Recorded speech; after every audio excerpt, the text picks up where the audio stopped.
હું મિતિક્ષા હિરાણી. હું સૌમ્યા જૈન. હું આરાધ્યા ઓઝા. આપ સૌને અમારા ભાવપૂર્વક જય સ્વામિનારાયણ. સૌમ્યા, આજે હું બહુ ખુશ છું. અરે વાહ, શું વાત છે? આપણા ગુરુકુલને 25 વર્ષ પૂરા થયા. વૈદિક વિરાસતનો રજન જયંતિ મહોત્સવ પણ પૂર્ણ થવા પર છે. આપણે સૌએ પણ કેટલા બધા પ્રોગ્રામો માણ્યા અને જાણ્યા. રજત જયંતિ મહોત્સવ એક એવો વાઇબ્રન્ટ સેલિબ્રેશન છે જે આપણી વૈદિક સંસ્કૃતિ અને ભવ્ય આધ્યાત્મિક વારસાની મહાનતા દર્શાવે છે.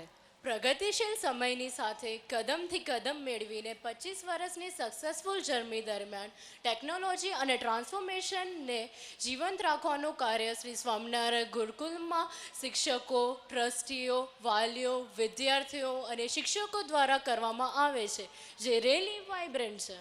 અને એ જ તો આપણી રિયલ સ્ટ્રેન્થ અને યુનિકનેસ છે, જેને આખી દુનિયા એપ્રિશિએટ કરે છે. આ યુનિકનેસને ઉજાગર કરવા વૈદિક વિરાસતના 5 દિવસીય મહોત્સવે તો મને વૈદિક યુગ વિશે વિચારતી કરી દીધી. ઓકે, તું મને વૈદિક યુગની વિશેષતાઓ તો જણાવ. વૈદિક કાલીન શિક્ષણનો ઉદ્દેશ માનવનું સર્વાંગીણ વિકાસ કરવાનું હતું, જ્યાં વિદ્યાર્થીઓને શારીરિક, માનસિક, સામાજિક તથા આધ્યાત્મિક વિકાસ કરવાના બધા જ અવસરો આપવામાં આવ્યા. અને વૈદિક શિક્ષાની બીજી વિશેષતાઓ કહું તો ગુરુકુલ શિક્ષા પદ્ધતિ એ અભ્યાસનો મુખ્ય અંગ હતો. વિદ્યાર્થીઓ ગુરુની સાથે જ આશ્રમમાં રહેતા અને એમને વેદ, શાસ્ત્ર, વિજ્ઞાન, યોગ, નૃત્ય, વાણિજ્ય એમ વિવિધ વિષયોમાં નિપુણ કરવામાં આવતા. અહીં ગુરુનું સ્થાન એ ઉચ્ચ સ્થાન હતું અને એથી જ કદાચ કબીરદાસે લખ્યું છે, ગુરુ ગોવિંદ દોનો ખણે કાકો લાગો પાય, બલિહારી ગુરુ આપકી ગોવિંદીઓ બતાય.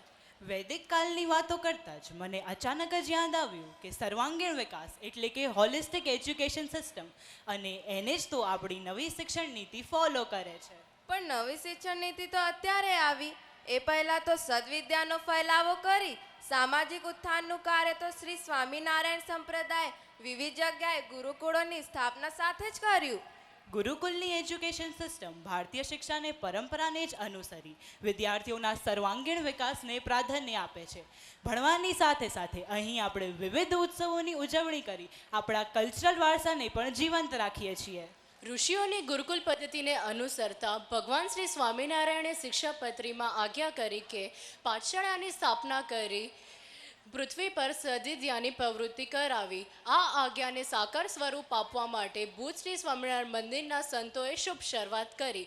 ધીરે ધીરે ગુરુકુળોનો વ્યાપ વધતો ગયો અને મન સદગુરુ પુરાણી સ્વામી શ્રી ધર્મનંદન દાસજીએ સમગ્ર કચ્છ વિસ્તારમાં કન્યા ગુરુકુળો સહિત 12 જેટલા ગુરુકુળોની સ્થાપના કરી. આ જ પરંપરા અંતર્ગત કચ્છની ઉદ્યોગ નગરી ગાંધીધામમાં ભુજ શ્રી સ્વામિનારાયણ મંદિર દ્વારા એક વિશિષ્ટ ઉદ્દેશ્યથી અંગ્રેજી માધ્યમમાં ગુરુકુળની સ્થાપના ઈસવીસન 1998માં કરવામાં આવી. આપણી સંકુલના એક ભાગમાં ગુરુકુલ ભવન છે, જ્યાં અલગ અલગ વિસ્તારોથી આવેલા 150 જેટલા વિદ્યાર્થીઓ રહે છે. એક ભાગમાં ઇંગ્લિશ મીડિયમ સ્કૂલ અને બીજા ભાગમાં ગુજરાતી મીડિયમ સ્કૂલ છે, અને આપણા લિટલ કિડ્સ માટે કેજી સેક્શન પણ છે. આપણી સ્કૂલ તો એક વિશિષ્ટ સ્કૂલ છે, જ્યાં તમામ વર્ગોને સ્માર્ટ વર્ક બનાવ્યા. અહીં અત્યાધુનિક computer lab, library, indoor game hall અને પ્લેગ્રાઉન્ડની સાથે વિવિધ પ્રવાસોનું આયોજન પણ થાય છે. અને આપણી આવી સુંદર, પ્યારી, જીવન ઉપયોગી શિક્ષણ આપતી આપણી સ્કૂલની સફળતાના 25 વર્ષ પૂર્ણ થવાનો આ મહોત્સવ છે.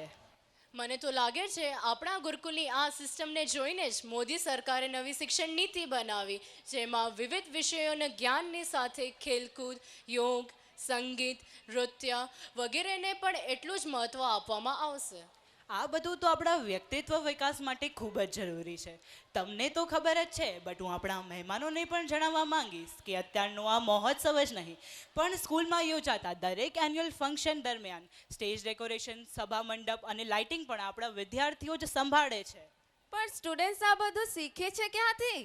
આપણા સંતો અને શિક્ષકો પાસેથી. આપણા પરમ ઉપકારક સંતો વિદ્યાર્થીઓને ધાર્મિક શિક્ષા તો આપે જ છે, ધાર્મિક વિધિ વિધાનો સમજાવે છે, પણ એની સાથે સાથે સાથી હાથ બળાનાની પરિકલ્પનાને હકીકતમાં બદલાવી ગુરુકુલમાં દરેક પ્રકારના કાર્ય કરવા માટે હંમેશા આગળ રહે છે. સાચી વાત છે. જ્યાં સ્કૂલ અને હોસ્ટેલનો માહોલ જ તમને નવું નવું શીખવાનું પોઝિટિવ વાઇબ્સ આપતો હોય તો વિદ્યાર્થીઓ ભણવાની સાથે સાથે ભણતર બી ઉમંગભેર મેળવે છે. ગુરુકુલમાં અભ્યાસ કરી આપણા સિનિયર સક્સેસફુલ સિટીઝન બન્યા. દેશ વિદેશમાં એમણે પોતાનું આગવું સ્થાન હાંસલ કર્યું અને અત્યારના આ પ્રોગ્રામના યજમાનો પણ બન્યા. આપણા એ સિનિયર્સ માટે ચીયર્સ તો કરો. તમે સહુ પણ તાળી પાડી અમારી સ્કૂલ અને વિદ્યાર્થીઓને વધાવો. Thank you, thank you thank you. હું ગુરુકુલ પરિવાર વતી આપ સહુને નિમંત્રણ આપું છું કે ચાલો આપણે સહુ સાથે મળી ઓલ ઓવર પર્સનાલિટી ડેવલપમેન્ટના વિચારને ચરિતાર્થ કરીએ. મોડર્ન શિક્ષા પ્રણાલીને અનુસરવાની સાથે આપણી વૈદિક વિરાસતને પણ જીવંત રાખીએ અને ભારતના ઉજ્જવળ ભવિષ્યનું નિર્માણ કરીએ. આપ સૌને અમારા જય સ્વામિનારાયણ. આભાર અસ્તુ.